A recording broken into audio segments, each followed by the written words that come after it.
Hi friends, Srivani కిచెన్కి స్వాగతం. ఈ వీడియో చూస్తున్న అందరికీ ధన్యవాదాలండి.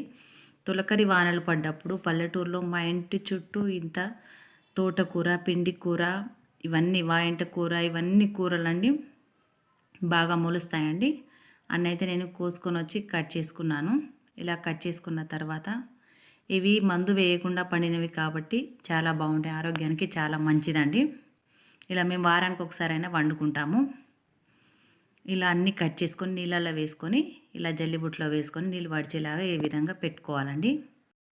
ఇలా ఆకుకూరలు అండి ఆరోగ్యానికి చాలా మంచివి. ఇప్పుడైతే ఒక గిన్నెని తీసుకొని ఆ గిన్నెలో ఒక 2 స్పూన్ల ఆయిల్ వేసుకోవాలండి. ఇలా ఆయిల్ వేడైన తర్వాత దీంట్లోకి జీలకర్ర, ఆవాలు వేసుకొని వేగిన తర్వాత ఒక 2 పచ్చిమిర్చి కట్ చేసుకొని వేసుకోవాలి. ఎక్కువ పచ్చిమిర్చి వేయకుండా ఎండుమిర్చితో వండుతామండి ఇక్కడ మేము. తర్వాత ఒక 2 ఉల్లిగడ్డలు కట్ చేసి వేసుకుంటున్నానండి. వీటిని కలుపుతూ చిన్న మంట మీద వేయించుకున్న తర్వాత ఎండుమిర్చి చూడండి, ఒక 10 ఎండుమిర్చి తీసుకొని ఇలా వేసేసుకుంటున్నాను. ఇలా వేసిన తర్వాత ఒక చిన్న మంట మీద వీటిని కూడా బాగా ఎరుపు రంగు వచ్చేంత వరకు వేయించుకోవాలి. ఇలా వేయించుకున్న తర్వాత కొన్ని ఎల్లిపాయలండి, ఇలా ఒక గడ్డను ఒలిస్తే ఎల్లిపాయలు వస్తాయి చూడండి, అన్నీ తీసుకొని వాటిని కచ్చాపచ్చ దంచుకొని ఇలాగే పోపులో వేసుకోవాలండి. పోపులో వేసుకొని వేయించుతుంటేనే మంచి స్మెల్ వస్తుందండి. తోటకూర అయితే చాలా బాగుంటుంది ఇలా చేస్తే. మా ఊళ్ళో కలగూర అని పిలుస్తారండి. అన్ని రకాల కూరలు కోసుకొని వస్తాము కాబట్టి ఇలా వారానికి ఒకసారైనా వండుకుంటామండి మేము.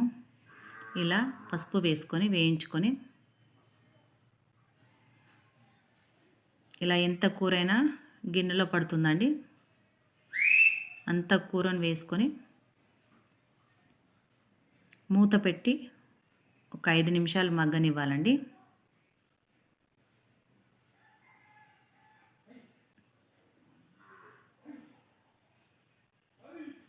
ఒక చిన్న మంట మీద చేస్తేనే బాగుంటుంది కూర. ఇలా మగ్గిన తర్వాత మళ్ళీ తీసుకొని ఒకసారి కలపాలి. ఈ కూరలోకి అన్నీ ముందుగానే వేస్తాం కదండి, ఆకు మగ్గితే సరిపోతుంది. లేత ఆకు కదండి, తొందరగానే మగ్గిపోతుంది.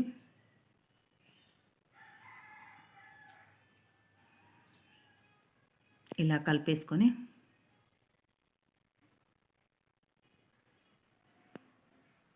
మళ్ళీ మూత పెట్టుకోవాలండి.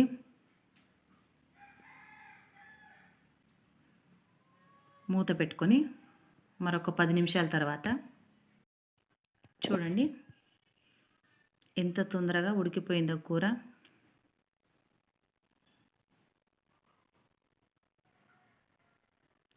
చాలా వేడిగా ఉందండి ప్లేటు. ఇలా మెల్లగా తీసుకొని మరలా కలుపుకోవాలండి. ఇప్పుడు మనం ఉడికిపోయిన తర్వాత ఉప్పు వేసుకోవాలి. ముందుగా వేస్తే బాగా నీరు వచ్చి ఆకు ఉడకదండి.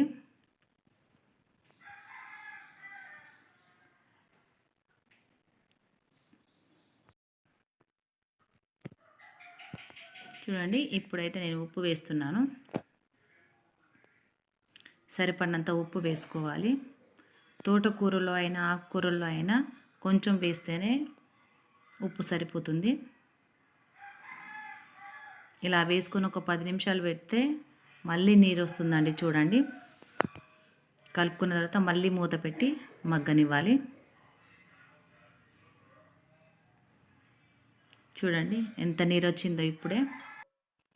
ఇప్పుడు మరొకసారి కలుపుకొని సర్వ్ చేసుకోవటమే అండి. కూర రెడీ అయిపోయినట్టే.